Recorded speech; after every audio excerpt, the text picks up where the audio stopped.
కొద్ది రోజుల క్రితం షాబాద్ లో ఒక బాలికతో పాటు మొత్తం 6గురిని అత్యంత దారుణంగా హత్య చేసిన రాజ్ కుమార్ కోసం పోలీసులు విస్తృతంగా గాలింపు చర్యలు చేపట్టారు.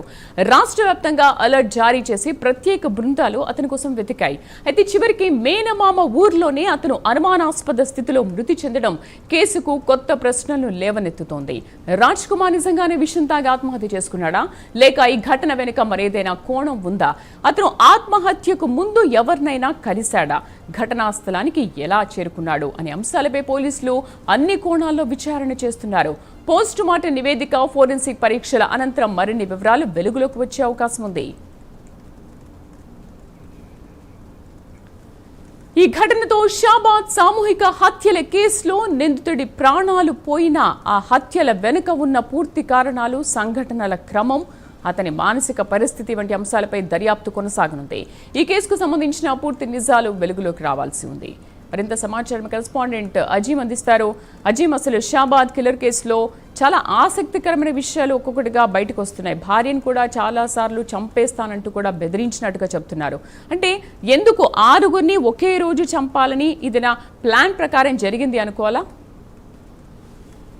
షాబాద్ లో జరిగినటువంటి ఘటన రాజ్ కుమార్ వ్యవహారంలో కీలక వ్యవహారాలు ఒకటిగా బయటకు వస్తున్నాయి. అయితే తొమ్మిదినే రాజ్ కుమార్ సంబంధించినటువంటి మృతదేహం లభ్యమైన విషయం మనందరికీ కూడా తెలిసిందే. ఏదైతే చిత్తూరు సమీపంలో రాజ్ కుమార్ వెంచర్ వద్ద ఏదైతే తన మృతదేహం కనిపించింది, మేనమామ ఊర్లో ఆత్మహత్యకు పాల్పడ్డట్టు కూడా దీనికి సంబంధించినటువంటి వివరాలు ఇప్పటికైతే మనకు తెలుస్తుంది. అయితే చిత్తూరు పంజరంలో మృతదేహం లభ్యంతో అక్కడ ఉన్నటువంటి స్థానికులు అందరికీ ఫోన్ చేసి పోలీసులు చూపించారు. వారికి మృతదేహం పక్కకు కూడా పాయిజన్ బాటిల్ ఉన్నట్టు కూడా గుర్తించారు. ఇక ఈ విషయం ఇక్కడికి వస్తే నిన్నటి వరకు పోలీసులు రాజ్ కుమార్ ఎక్కడ ఉన్నాడు అని పట్టుకోవడానికి ప్రత్యేక బృందాలుగా 14 బృందాలను ఏర్పాటు చేసి కూడా ఏదైతే పూర్తిగా కూడా అతని కోసం ఏదైతే వెతుకుతున్నారు. కానీ సడన్ గా ఏదైతే రాజ్ కుమార్ మృతదేహం అయితే ఇప్పుడు చేరుకుంది. ఏదైతే రాజ్ కుమార్ మృతదేహం పక్కకు పాయిజన్ బాటిల్ కూడా ఉంది. సో అసలు ఆత్మహత్య చేస్తున్నాడా, అంటే భయపడి చేస్తున్నాడా, ఇంకా మరే కారణాలు ఉన్నాయా, అసలు ఈయన ఆత్మహత్య కనుక కూడా ఇంకేమైనా కారణాలు ఉన్నాయన్న పైన కూడా పోలీసులు కోణం ఏదైతే దర్యాప్తు చేయాల్సిన అవసరం అయితే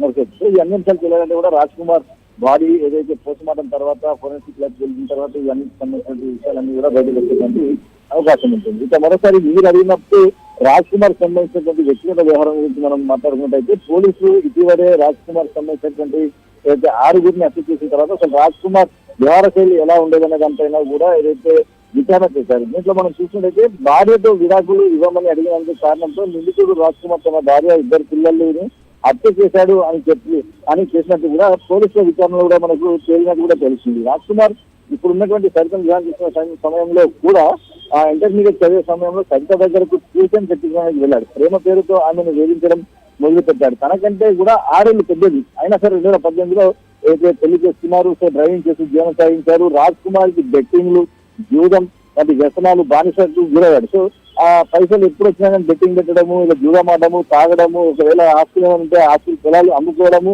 ఇలాంటి వ్యవహార శైలితో మనస్తత్వంతో రాజ్ కుమార్ ఉండేవాడు. సో ఇదే సమయంలో రాజ్ కుమార్ ఉన్నటువంటి బాలిక పైన కూడా మోసపడడం, ఆ బాలిక వేధించడం, దీంతో బాలిక పోలీస్ స్టేషన్ ఫిర్యాదు చేయడం, పోక్సో కేసు పెట్టడం, బెయిల్ వచ్చిన తర్వాత కోపంతో వీళ్ళందరినీ చంపడం కూడా జరిగింది. సో దాదాపు రాజ్ కుమార్ చూసినట్లయితే నరరూప రాక్షసుడు, నరరూప హంతకుడిగానే మనం చెప్పుకొస్తాం. అంటే మెంటల్ ఎబిలిటీ కూడా అలాంటి స్టేజ్ లో తనకు ఫిజికల్ గా కూడా మెంటల్ గా కూడా తను ఆ టైప్ ఆఫ్ మెంటాలిటీతోనే ఏదైతే కొనసాగుతున్నాడు కాబట్టి ఇలాంటి హత్యలు చేశాడని చెప్పి కూడా చెప్పుకోవచ్చు. అంటే దీనికి సంబంధించిన వివరాలు పూర్తి స్థాయిలో కూడా తెలియాల్సి ఉంటుంది కూడా. సో అప్పుల బాగా తట్టుకోలేక ఆత్మహత్య చేసుకోవడానికి ప్రయత్నించాలనే సందర్భాల్లో అనేది కూడా ఇక్కడ ఉంది, ఒక కోణం కూడా ఉంది. సో ఇప్పుడైతే అందరు కుటుంబ సభ్యులు చనిపోయారు, కేసు ఉంది, హత్యలు చేశాడు, మరి ఏదైతే పక్కన పాయిజన్ పార్టీ ఉంది, ఆత్మహత్య చేస్తున్నాడు, మరి ఇల్లు కోసమే చేస్తున్నాడా, అప్పుల బాగా చేస్తున్నాడా, భయపడి చేస్తున్నాడా, దీనికి ఎంతేమైనా కారణాలు ఉన్నాయని మాత్రం ఇవన్నీ గ్రహించాలని తెలుస్తుంది. అయితే చనిపోతానని గ్రహించడంతో అతని తల్లిదండ్రులు కూడా కొంతకాలం పొలం అమ్మేసి అప్పులు మనం చెప్పుకున్నట్టు ఆ జోదానికి, మద్యానికి, బెట్టింగ్కి అలవాటు పడి కూడా చనిపోతారని తెలిస్తే తల్లిదండ్రులు కూడా తమకు ఉన్నటువంటి పొలం మొత్తాన్ని అమ్మేసి ఇచ్చినట్టు కూడా మనకు తెలుస్తుంది. జలసాలకి, మద్యానికి బానిసై రాజ్ కుమార్ తరచు మద్యం సేవించి సరితను కూడా వేధించేవాడు. రాజ్ కుమార్ వేధింపులు తాళ్ళకి సరిత విడాకులు అడిగింది. సో ఈ కారణాలతో ఈ కోపం మనకు ప్రోత్సహించినటువంటి కేవలం సో ఇద్దరి మీద చంపడానికి కూడా కారణాలు ఇవే అయి ఉంటాయని చెప్పి అయితే పోలీసులు ప్రస్తుతం ఉన్నటువంటి దర్యాప్తులో అయితే చెప్తున్నాం. దీనికి సంబంధించిన మరిన్ని వివరాలు కూడా రావాల్సి ఉంటుంది. Right Azeem, thank you.